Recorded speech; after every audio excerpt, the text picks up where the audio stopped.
column, you'll find a link for purchasing this evening's featured book, The Madman Theory by Jim Sciutto. Jim is CNN's chief national security correspondent and co-anchor, along with Poppy Harlow, of CNN Newsroom, which airs weekday mornings from 9 to 11. His interest in foreign affairs was already evident when he was a college student 30 years ago and majored in Chinese history. After graduating, he was a Fulbright Fellow in Hong Kong during the mid-1990s, then worked as Hong Kong correspondent for Asia Business News. He joined ABC News in 1998, and 8 years later was named senior foreign correspondent, covering stories around the world. He left journalism for a couple of years in 2011 to be a diplomat and serve as chief of staff and senior advisor to the U.S. ambassador to China, then returned to broadcasting and signed with CNN. Jim has written two previous books, one that came out last year called The Shadow War, about Russian and Chinese efforts to undermine the United States, and another a dozen years ago called Against Us, which examined increasingly anti-American attitudes among citizens of Muslim and Asian countries. In The Madman Theory, Jim assesses the Trump administration's foreign policy record.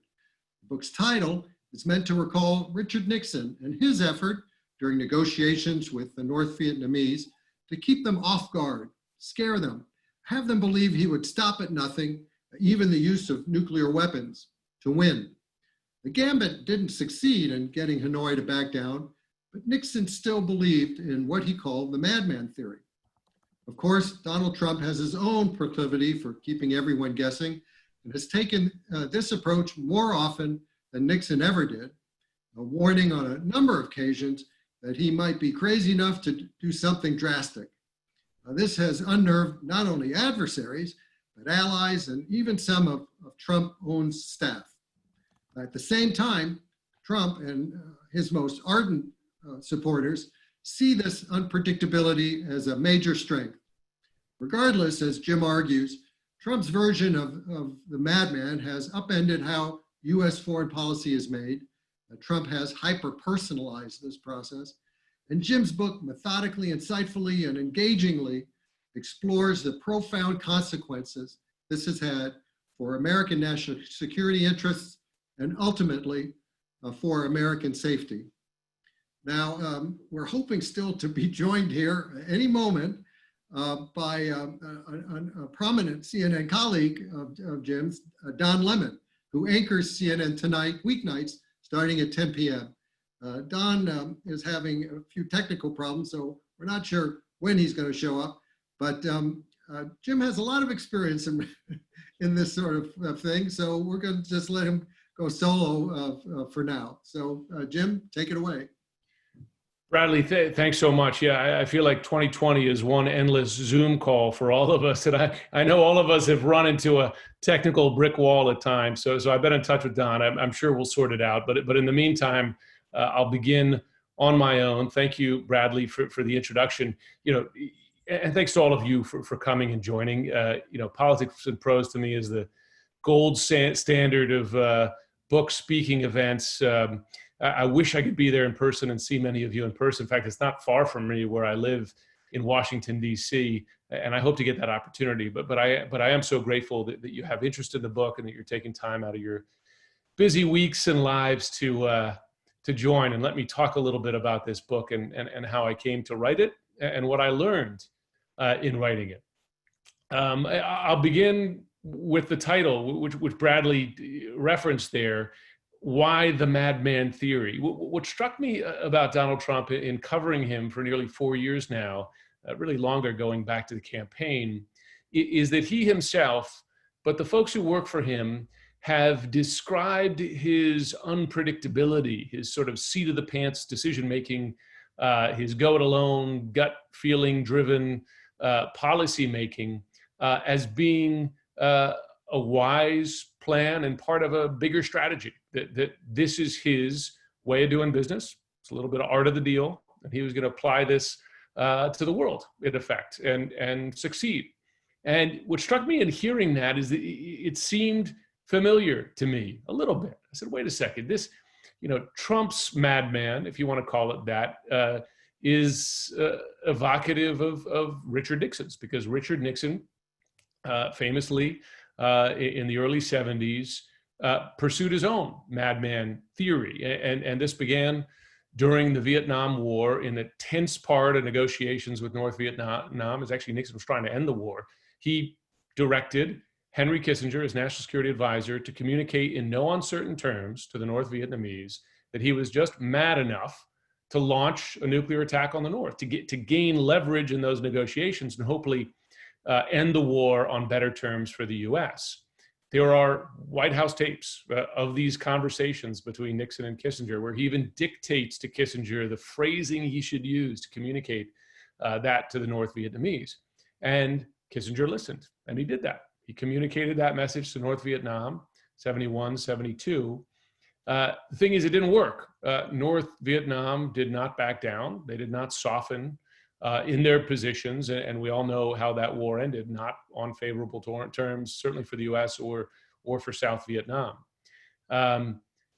Donald Trump, 50 years later, comes into office, not threatening to wage nuclear war necessarily, I'll get to that in a moment, with North Korea, but to stir it up, to disrupt, to put everything on edge and just shake it up because it wasn't working. And that was true for domestic policy, but also international policy. I think, hold on, I got Don Lemon there. That's a familiar. Hi, Jim. How are you? Sorry about that. A little technical problem. My link didn't work. How are you doing? Very good. I'm glad you're here, and I'm sure the folks who are on, we got a couple hundred people on already, are glad you're here. I was just beginning with a little bit of how I came to the title, The Madman Theory, and the connection back to Nixon, and now to Trump today. The difference, if I can, before I yield to Don to deftly ask me questions and quiz me, the difference with Donald Trump's madman theory, well, there are a few differences. One is that he's just as likely to unleash it on allies as adversaries. He has kept NATO allies on edge, Canada, Mexico, he's threatened them. He's used national security powers to get what he wants from them. He sometimes lied to them. And not just allies, but also his own advisors, kept them on edge. Many of his decisions made by himself without consulting his most senior staff and advisors, and often in contradiction of US policy. Things like tweeting a US withdrawal from Syria twice, and in doing so, violating what was the stated US policy. This is Trump's madman theory. It's for everybody. Everybody's on edge. He'll use it as he sees fit, whenever he sees fit, against all involved. The other trouble with it is, and again, this is based on the accounts of people who worked with him and served him at the highest levels, it is often not connected to a broader strategy. Nixon's strategy, although it was failed, was to push North Vietnam to yield in negotiations and get a better deal for the US in exiting that war. It didn't work, but that was his strategy. That was his end game. With Donald Trump, the madman theory is often unleashed without a clear end game, sometimes to get something in the short term, but then later reversed. Sometimes it's not clear, even the people who work for him, what he was trying to seek. And that's what I lay out in a number of playing fields here, from North Korea to Syria, to Iran, to Russia, to China, to Ukraine, and elsewhere, how Trump's version of the madman theory played out. And the sad fact is, when you look at the record, it didn't work. And in many ways, it did lasting damage. So with that brief introduction to how I got to the title and what I found in this book, I will yield to the venerable Don Lemon to begin my grilling.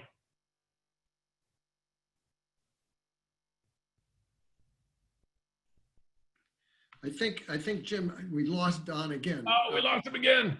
I thought that his little window was there, and then I see it go. Okay, fine. Here's the link, so hopefully he'll come Okay, back. he'll come back. He'll come back. He's reliable. I referenced one instance of the madman theory in action, and I spent actually 2 chapters on this because North Korea is such a riveting distillation of Trump's approach to the world and the madman theory in action. The first chapter the first sort of segment of this policy, the first phase of it, is called Fire and Fury, because, of course, in 2017, Donald Trump promised, vowed, threatened fire and fury on North Korea, on little rocket man Kim Jong-un, taking aim not just at the country, but at the leader in very personal terms. This was intentional. Trump's feeling was that he could shock North Korea into coming to the negotiating table, to bargaining, and crucially, to bargaining to give up some or all of its nuclear program. That was the theory. The threats, plus the maximum pressure campaign of economic sanctions, heightened economic sanctions, they already existed, but heightened economic sanctions would change North Korea fundamentally.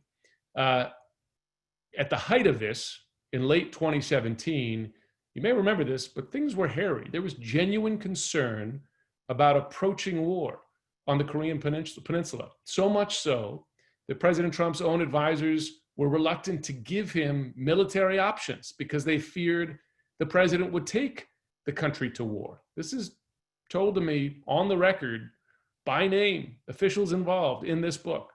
And it's a remarkable example of cases where the president's own senior most advisors didn't trust his decision-making on the primary national security threat to the US then, and arguably now, today as well. And it even got worse.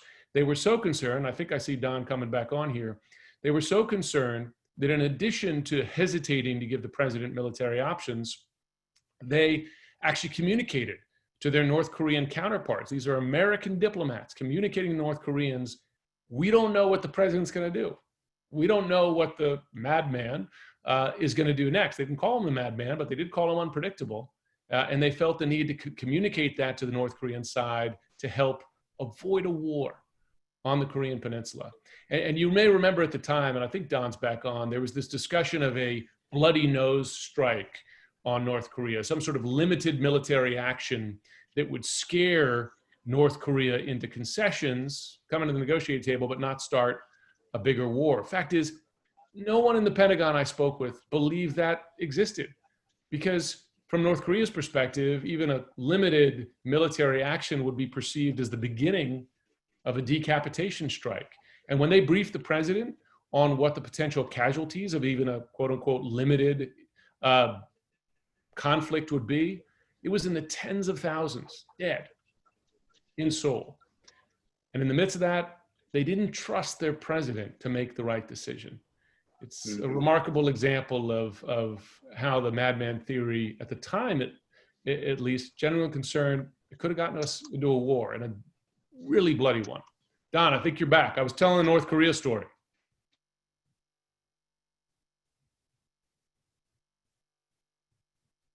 He's frozen again. I'll keep going with North Korea because, of course, yes, we often talk about, through sources about what the president is saying. Can you hear me? I hear you now. Go ahead.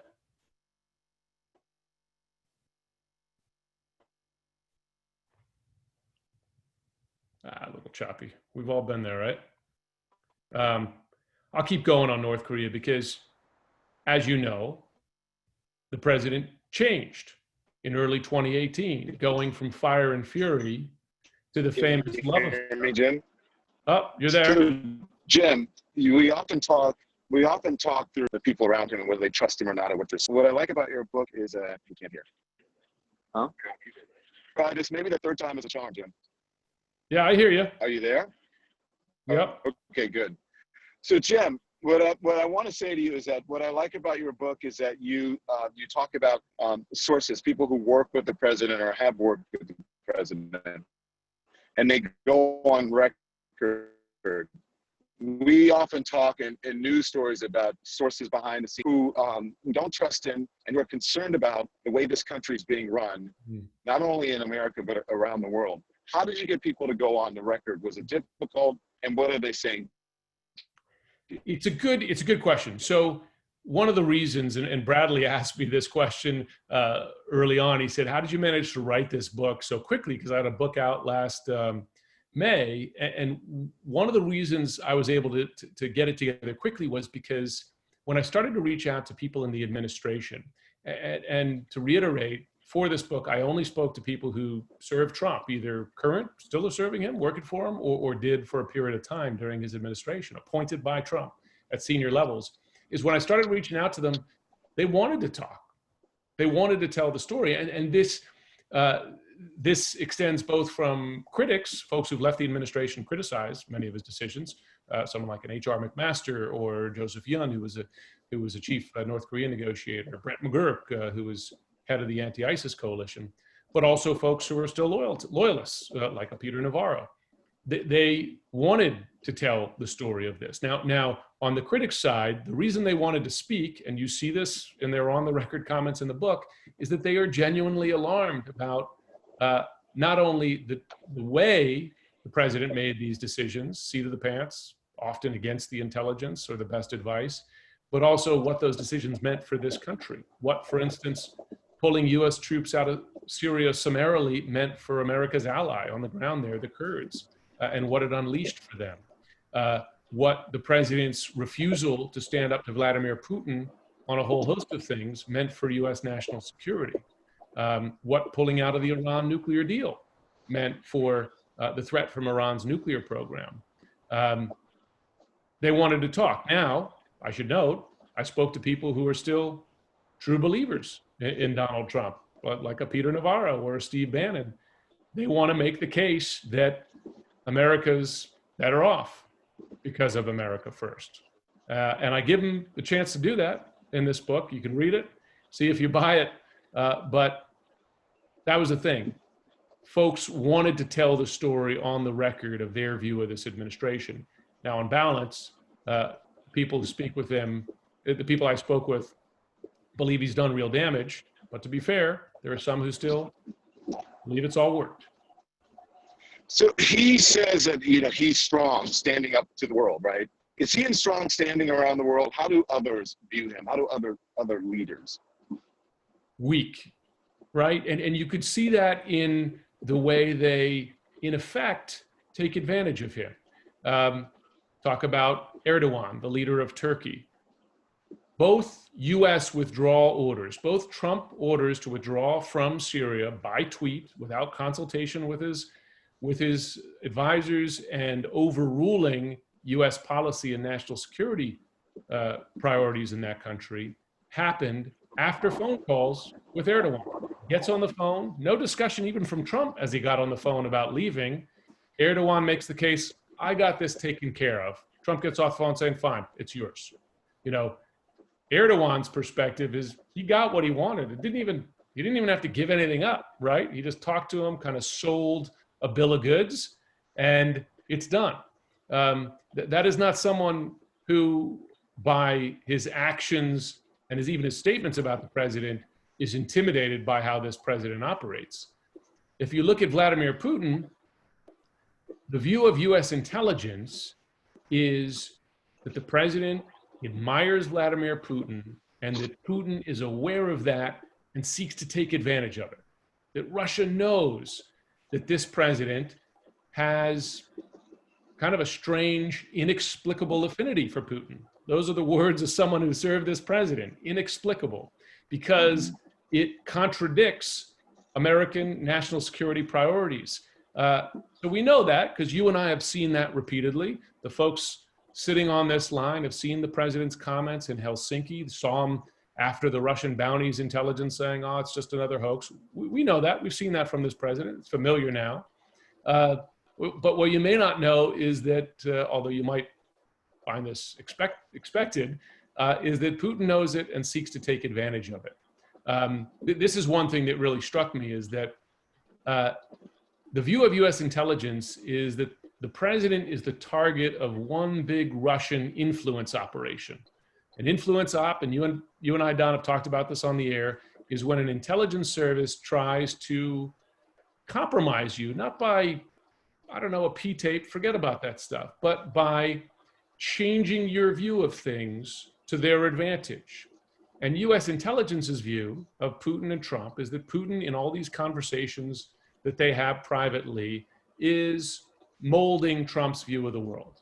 And they see evidence of that in things like Trump's hostility towards European leaders, Western European leaders, right? Like NATO allies. His hostility to Merkel echoes Putin's hostility to Merkel. His hostility to NATO as a, not necessarily a keeper of the peace in Europe, but maybe causes more trouble than it should, comes from Putin. When Trump raises questions about whether Ukraine is really independent from Russia and maybe all those pro-Russian separatists in the East, really should be part of Russia, that echoes Putin's talking point.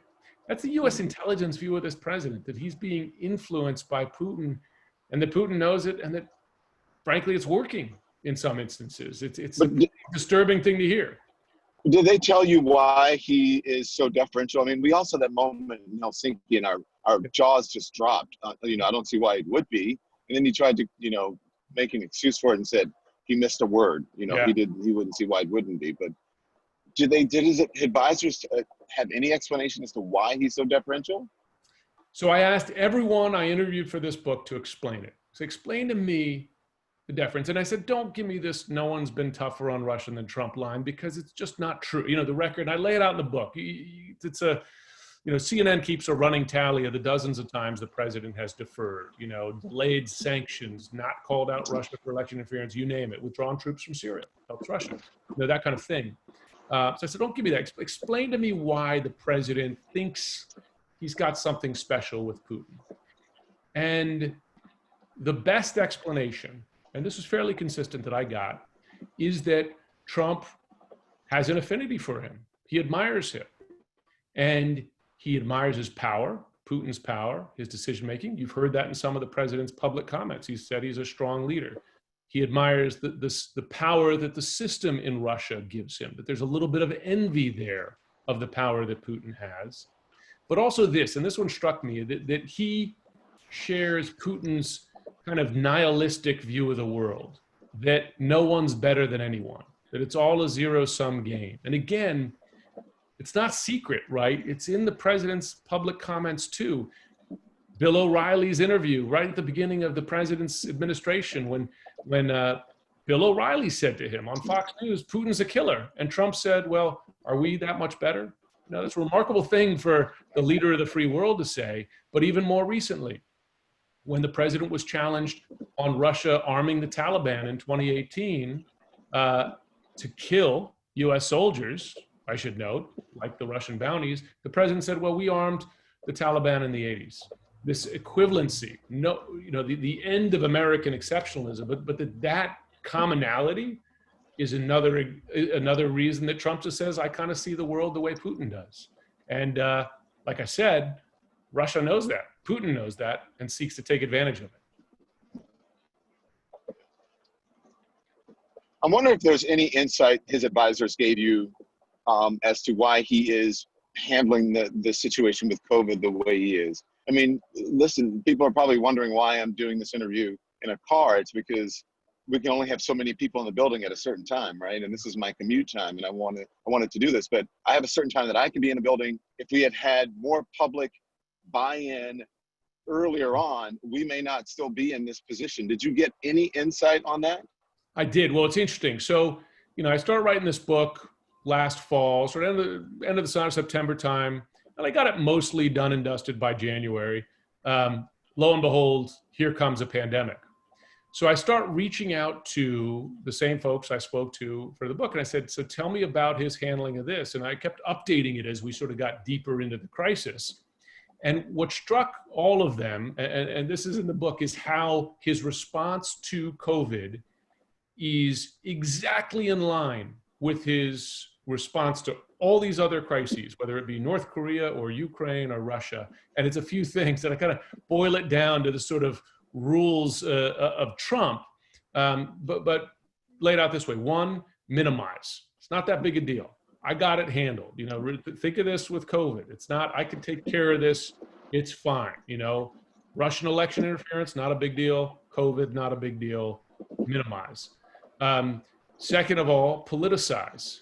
Everything is political. The other side, no matter what the criticism is, it's all about politics. The pandemic even threatens, Americans on their doorstep.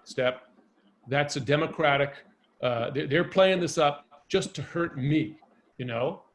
That's part of it. And not just politicize the crisis, but politicize even the data. He still does that to this day. You saw that in his interview last week on Axios, still questioning whether the death toll is real, right? I mean, you know, he's questioning the statistics in his public comments. But the other element that's big is hyper-personalization. He personalizes this. And it's interesting, Fiona Hill has a great quote on this in the book. She, of course, you know, is a senior Russia advisor, also appointed by this president, by the way, and also a witness in the impeachment hearings. She said that, you know, Trump so personalizes the presidency even more than Putin does. She's like, even Putinism is not as personal as Trumpism, because in the last couple of years, and granted, Putin's an authoritarian, he's trying to stay in office until he dies, but she said that even there's been some, you know, delegation of authority, decision-making, but under Trump, all things run through Trump, everything.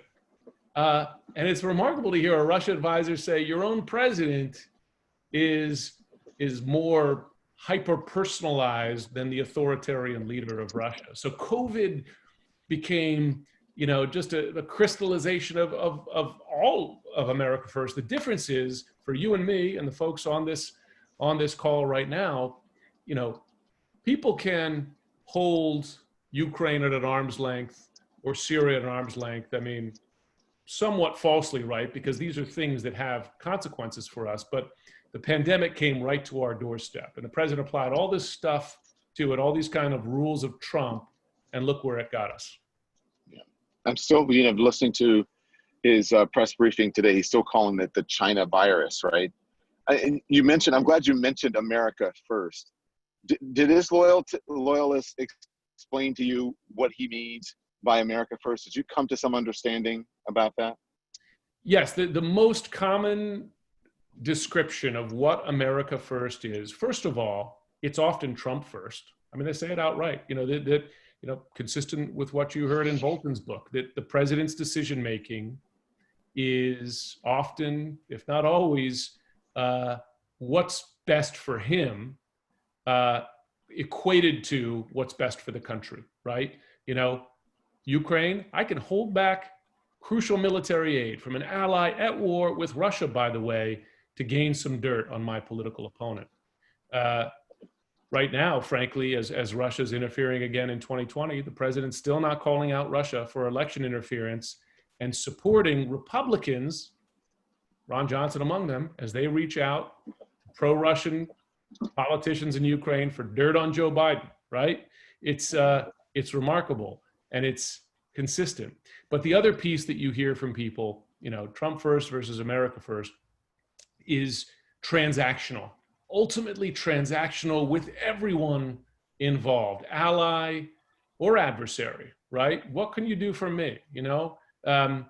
And, you know, he has drop-kicked some of America's oldest alliances, you know, 100 yards away because, you know, based on, you know, purely financial things, not just NATO allies. Are you paying enough for the NATO alliance? South Korea, oh, you know what? You got to pay 5 times your support for U.S. troops there. I might pull them out. In the midst of this, a worsening standoff with North Korea, if you don't pay me money now, I'm going to take U.S. troops out, forget our alliance, you know?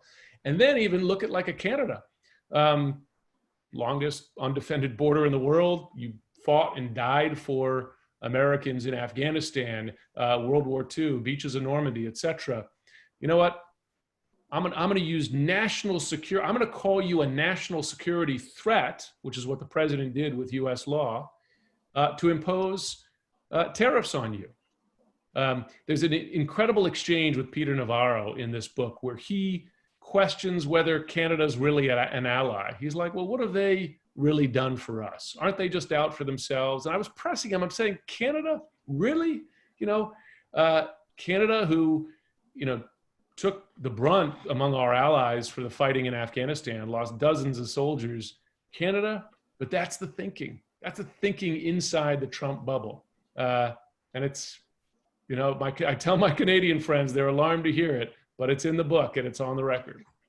Do they tell you, I often ask, you know, well, mostly people who have left the administration, but you spoke to people who are still there. Why? Why do it, considering all of the, the way he attacks institutions and people and the norms, and why did they do it? Yeah. They're trying, by and large, they're trying to do the best they can for their country. A lot of these folks want to serve, right? And have shown it, have proven it. I speak to Susan Gordon, and folks don't remember her name. She was the second senior most intelligence official in the country, the number 2 at the Director of National Intelligence. And she was going to fill that role after Dan Coates, but the president kicked her out because she wasn't deemed a loyalist enough. I mean, look, by the way, who he put in, they put Rick Grinnell in there. This was a woman who was, in the CIA for decades, has the chops for it, served Republican and Democratic administrations. And she is a true pro. She's an intel officer, very careful with her language. But what really hit her in the solar plexus was this demonization of her and others in the intel community and the institutions themselves. And she says that she's very heartfelt as she describes it. She said, listen, you can question my advice, or analysis. Heck, you could even question the intelligence I bring to you, but don't question my motivation and my dedication. And that's the hardest thing, I think, for a lot of these people to take. And people have limits. Some people stick around. I mean, Jim Mattis, what was his limit? When Trump yanked troops out of Syria and left our allies to die. That was enough for him. Sue Gordon, when she was passed over, and basically told she's not loyal enough, she's like, that was enough for her. People have different limits. Now, there are people who appear to have no limits, right? Or truly believe. And you and I talk to them on the air sometimes, and they'll make the case that it's still, that he's still doing God's work. And I'll tell you, I got a line in here, and this is a thing about life under Trump, is that, people see what they want to see. And this is just a closing quote I used for the book, and it's from Marie Yovanovitch, who of course was the US ambassador to Ukraine, who was kicked out because she wasn't loyal enough to Trump. And I say this, I said, in trying to crystallize his foreign policy, I keep coming back to one phrase used by Marie Yovanovitch in a speech at Georgetown in February 2020. She described Trump's approach to the world as, quote, an amoral, keep 'em guessing foreign policy that substitutes threats, fear, and confusion for trust. Okay, that's a pretty damning indictment, right? To you and me as we hear it. But the thing is, when you use that phrase to describe his policy to Trump loyalists, Peter Navarro, Steve Bannon among them, they will say, damn right, that's what the world deserves. This is the best for America. And I write here, I says, as with so many things Trump, where some see folly, others see virtue. And that's a fact. Even when confronted with the facts of the approach, there are folks who think that's the right way. And I think, all of us have to, as Americans, have to decide if we see that as the right way forward. Can we get back? How do we reclaim what we've lost under this administration? I mean, on the world stage. Okay, it's going to be hard for some things, right? An alliance, so here's NATO, alliance unbreakable for decades, helped keep the peace in Europe for 60 years since World War II, 70 years since World War II. Alliances are, they're promises in effect. And like any promise, it's only as good as the confidence that you're going to keep that promise. And Trump, by making it a purely financial relationship, it all depends on money here, by showing that he's willing to undermine it by, say, taking troops out of Germany in a fit of, it seems, peak with Angela Merkel, right? But also by publicly questioning whether the US will and even should abide by the mutual defense parts of NATO, which is to say, if someone is attacked, we'll defend them. An attack on you is an attack on all of us, which, by the way, was invoked by all NATO allies after 9/11 in defense of the US, Article 3 of NATO. By raising questions about that, you burst the bubble of the alliance. And Russia sees that too and says, I don't think this alliance actually works anymore, and they're pushing around the edges to see how far they can go. Now, a new president whether in 3 months or 4 years, can come in and say, I am 1,000% behind this. You never have to doubt my commitment. Okay, your allies and adversaries might say, but what about 4 years from now? Will the next president in a divided America be as committed? You know, confidence is easily lost, hard to rebuild. And that's a real worry. I mean, the other one I think about is the Iran nuclear deal. I talk a lot about that in this. You know, whatever you think of the Iran nuclear deal, it was a treaty signed by America with its closest allies in Europe and 2 adversaries, China and Russia, pulled out by this president. The next time the US signs a deal, whether it be with Iran or North Korea, you know, what calculation do the parties make as to whether the US will stick to it under that president or the next one? Those questions are hard. We won't know until then, but it's damn hard to gain that stuff back, that kind of confidence back. For Q&A for folks who are on, so I don't want to hog up everyone's time. Yeah, let's see. Some people I know put this in the Q&A section, and some put it in the chat section. I have some questions in the Q&A section if you want me to ask them for you, or I'm here. I'm ready. Oh, I see they're there. Great. Fire away. You choose. So this is similar, but I think this person did a better job in asking, right? And it's a little bit nuanced. Regarding the people in his administration who think he's doing damage to the country, why are they continuing to stay in their posts? Is it a case of them believing someone who agrees with him would do more damage, and they can at least try to hold him off, stop him? Yes, that is the belief. I tell the story, and listen, sometimes it works. It doesn't always work. Sometimes it works. Give you a couple examples. The president twice ordered the withdrawal of all US forces from Syria in December 2018 and October 2019. And twice, in effect, his advisors defied him. There are still troops on the ground there, several hundred, not as many as there were before, and there's an impact from that, but they're still there.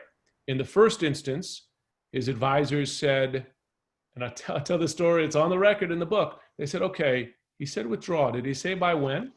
He didn't say by when. Okay, let's withdraw a few hundred now and see if his attention moves on. And it did. The president moved on. So they withdrew a few hundred, kept on with their mission there, fighting ISIS. He moved on for 10 months. 10 months, another phone call with Erdogan, pulls out again.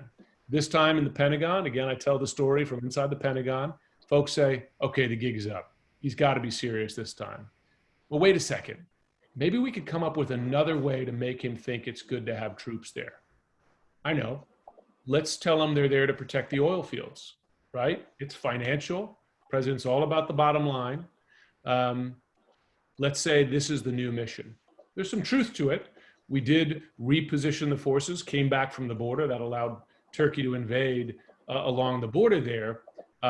And those troops are doing more than protect the oil fields, mind you. They're still supporting Kurdish allies. They're still fighting ISIS, etc. But they found a way to keep some in. It's not the same level of troops, not the same concentration as before, but they kept something. And in that, you see, one, the ability of his own team to play him, but two, it's an answer to your question. Why some folks stay, because they feel like, I can still control his worst impulses and maybe limit the damage. So this is from Eric Payne, and you answered, he had 3 questions. A 3-part question, which was really 3 different questions. So you talked about foreign policy, the Nixonian failures. We talked about that, one of the first things. You talked about Russian interests, but this, I think, is a really good question. He said, I guess he meant your sources, were your sources willing to talk about the Emoluments Clause violations and the outsized influence of Trump's personal interests on foreign policy? Yes, they were. And I'll give an example. In describing the influence operation that I was talking about regarding Russia trying to influence this president's decisions, but also the relationship, Intel officials talked about how the way Russia did this is all within the classic Intel spycraft, the Intel MO. which is, let's say it was just you or me that they were dealing with. They might become friends with you. They might talk about where you might have some shared interests, where you could both make out, right? Make out like, oh, this is a business deal, for instance, where we could both make out together. And then it kind of creates mutual interest, but also mutual obligation. So, for instance, if you were trying to build that contact, both before he was president and while he's president, you might talk about business opportunities in Russia, like Trump Tower.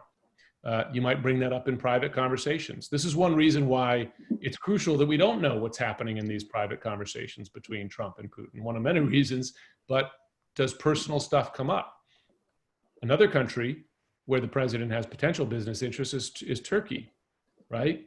To build that relationship, the concern is that that's something that has been communicated, if not to the president himself, or in addition to the president himself, to his advisors, other people in his family business. So, that gets right to the mixing, not just of the president's political interests, right, in the way he makes these decisions, not the effect on the election, but the president's personal business interests. It's talked about almost as a fact, not as a suspicion. So, Jim, this one is from David. You can still hear me, right? I can. Okay, this one is from David Zimmer. I think it's a really good question. Do U.S. allies and adversaries, for that matter, view Trump as an anomaly and expect that their relationship with the U.S. will revert to a more normal posture once he is gone? They hope, yes. And you will hear that. And I've been talking I spent a lot of time in Europe and overseas as a foreign correspondent. So throughout Trump's administration, I speak to contacts there, diplomats in Europe, those serving here, folks who work in intel in Europe. About like how, and they will say, listen, my relationship with the guy at my man or woman at my level is still the same. I know I can rely on this military official or that intel official like I could before. So within that is a sense that, okay, once the guy at the top is gone, these relationships exist, these shared interests, etc. That's the hope. The trouble is, these folks watch the American political melodrama as closely as we do, right? Our allies do, and certainly our adversaries do. And their worry is that these forces are not going away, and this political faction, if you want to call it that, or even this new iteration of the Republican Party, it's not going to entirely disappear when he's gone. Well, first of all, he might be here another 4 years, right? So there's that element. And who knows what would follow in 2024. But short of that, there's still a good 40% of the country, and they elect a lot of people who have this point of view, right? So early on in his term, I would say that was a stronger confidence. Now I would say it's less so. This is, maybe you can answer this, because some people are concerned about it. Your book is, after all, called Madman, right? Madman. That's in the title. This is Lawrence. I think it's Pfeiffer. I don't see the entire name on my phone, but at what point does Madman as a strategy cross into being an affliction, a mental health problem? Do people inside talk about that? So I asked everybody about whether he's mad. I mean, sort of not even flippantly, right? I said, do you ever have any question about his, mental state? And no one said they did. Right? They didn't say they think he was crazy or dumb. Certainly doesn't read his briefing notes. I got a lot of stories about that in there. That it's funny. I was saying, like, years of covering stories all over the world, that most often the simplest explanation is the most likely explanation. And in his case, the simplest explanation is this is just the way he is, right? He is transparently dismissive of advice, dismissive of facts that he doesn't like, self-interested, and willing to place his own interests over the interests of the country, and probably even convince himself at times that they're the same, right? Or that he's somehow doing the right thing for his country. But that this is the man. We have a pretty clear, transparent picture of the way this man operates. And it's not madness, it's just who he is. Just the way he does things, and yeah, it's, in a way, it's almost less comforting, right? Because it's it's a way of doing things that is very out of character with at least the way we see the way our country has made decisions and the reasons it made those decisions. Another great question, I think, from Jennifer says, isn't it also possible that the people who stay in his administration are also taking advantage of him to gain power, money, more money, etc.? They are also likely playing him. Well, to the first part of the question, absolutely. And we're in Washington, and it's not the first time or first administration or first president for which people made, accommodations, shall we call it, for their own political ambitions. We see that today. That the number of folks willing to stick their neck out, right, particularly in the Republican Party, are fewer and far between. We're seeing a little bit of a uptick in that now as his political fortunes are questioned, but in general, no. So yes, I think self-interest is a powerful motivator, and we're particularly in Washington. Are some of them playing him? I do believe that some folks think they could get it right, and somehow, one, move him, but also serve their own interests. But what strikes me is that how many people fool themselves and ignore the record. Because, Don, you'd have to help me. Who has come out of this administration better off, right? You might say Nikki Haley got out at the right time and has maintained. You were just reading my mind. She's the only one to come out, I think, unscathed. Yeah. But, I mean, the Jeff Sessions of the world who thought he had it right, it's just, they all think they're going to be different, right?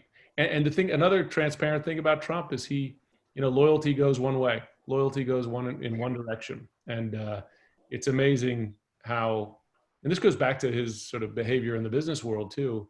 It's amazing how few folks see that, or if they see that, imagine that they're going to be the exception. This is from Ann McDonough from Montreal, Canada. Why does Mr. Trump I require live in Montreal? Hello, Ann. I love Montreal. Why does Mr. Trump require the crystallization of loyalty from those in his administration when he does nothing else but disrupt or divide their capacity to follow through in completing their policies or processes? For example, not allowing Mike Pence to manage the COVID-19 task force in a heterogeneous manner, et cetera. Thanks for replying. It's a great question, because here's the thing.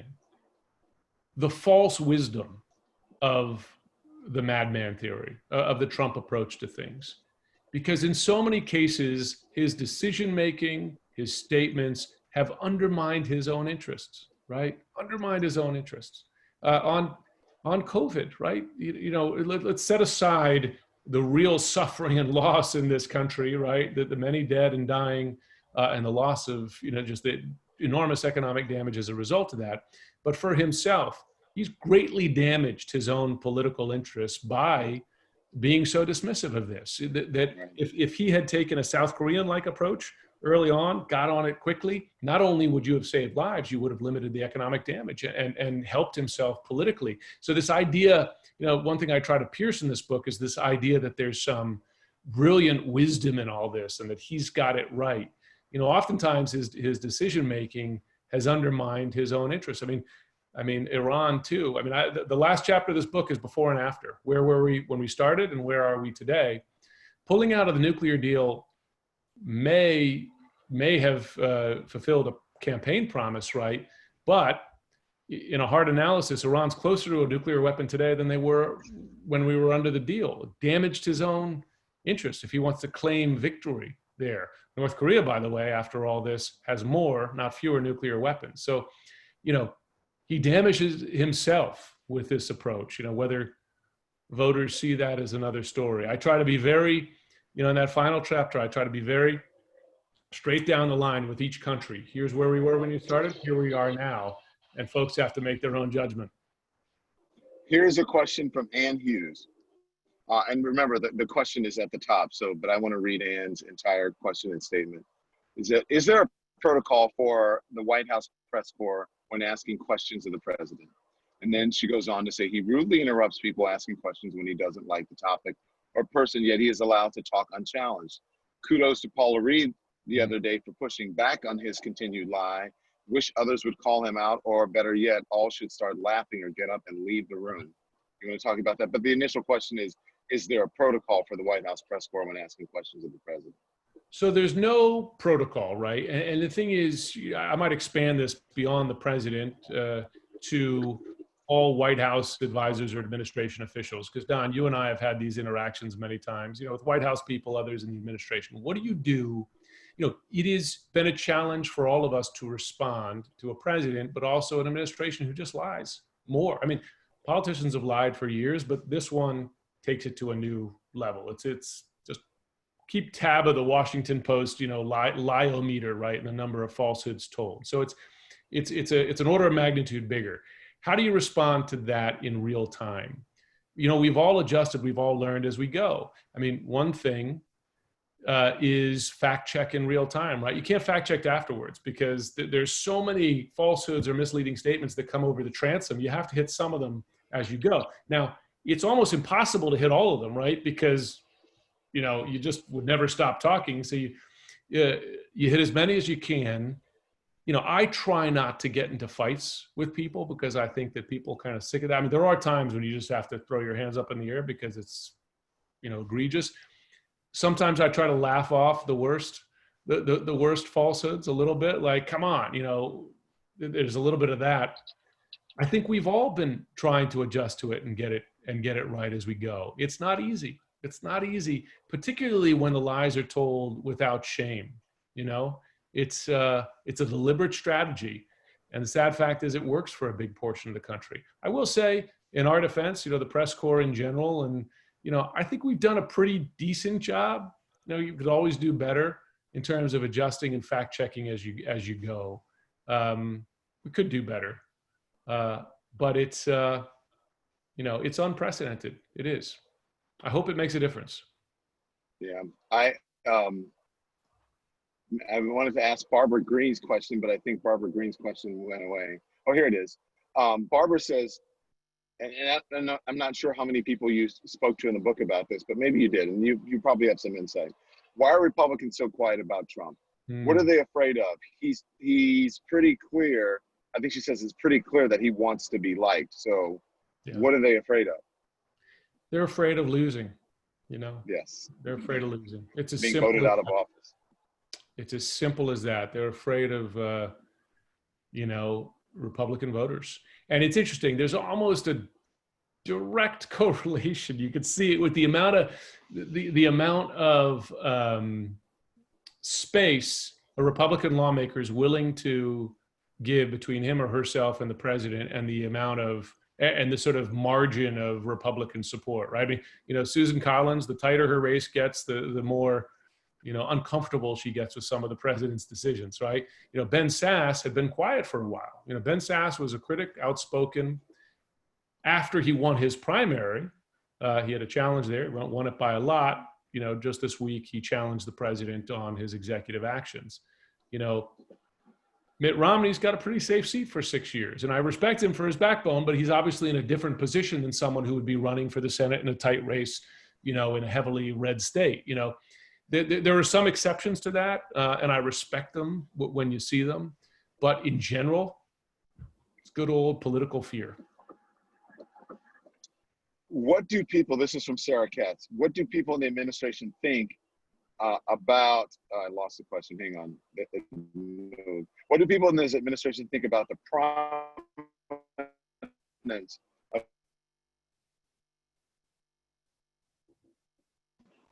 Jim? I lost that one. Are you there? Say it again. I lost you for a second. Got it. It's what do people's family members in decision making? They must be talking about Jared Kushner, Ivanka, and so on, and Don Jr. if they have any influence. I know that Jared does, obviously. They do have influence. This is a president whose circle has shrunk over the 4 years of his presidency. There were folks early on who were willing to challenge him, and one by one, they were forced out or they had enough. Jim Mattis, John Kelly, Rex Tillerson, Fiona Hill, Susan Gordon in intelligence.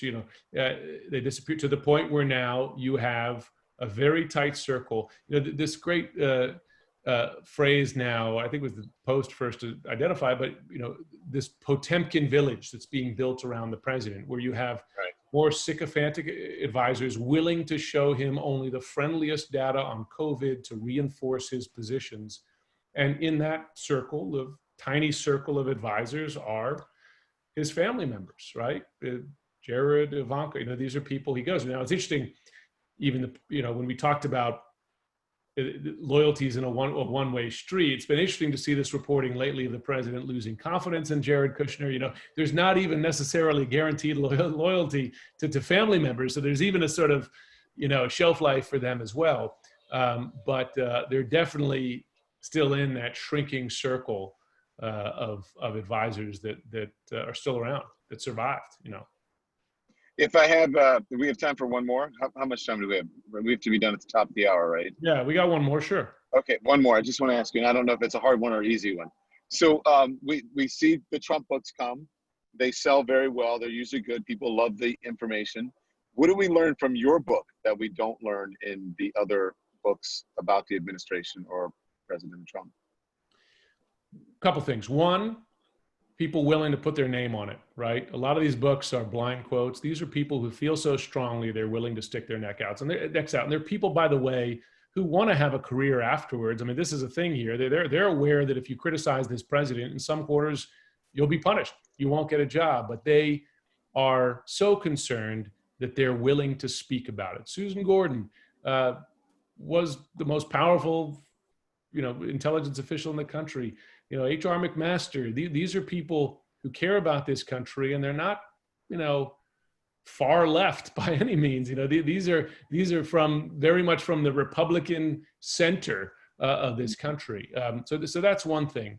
The other thing I would say is that the damage is real. And I walk folks through it in each of these countries in real terms to say, here's where we were, here's what happened in between, and here's where we are now. And in virtually every one of these countries that represent the biggest national security threats to this country, we're worse off than we were. And in a way that is not easily reversed, sadly. Doesn't all change in 3 months if he's voted out of office. A lot of this is lasting. Well, I think that's it, right, Mr. Sciutto? I'm not sure, but I think we've reached our limit. The great Bradley Graham, I see him popping up there. Well, Don, thank you for piping in, and thanks to everyone for coming in. It's a real honor, and I'm so grateful for you all taking the time to have a listen. thanks. Congratulations on the book. I can't wait. Thank you. Yeah, thanks, Jim and Don, for really a very illuminating discussion. Looking back, as you have, Jim, and trying to make sense of a Trump foreign policy that seems so ad hoc and improvisational is a real service. And even if there's been a method to Trump's madness, he's certainly done serious damage to U.S. foreign relations, as you document so effectively. Again, the title of Jim's book is The Madman Theory, and you can get a copy or several by clicking on the link that we've posted in the chat column. And thanks again to everyone for tuning in. From all of us here at Politics and Prose, stay well and well read. Thank you, sir.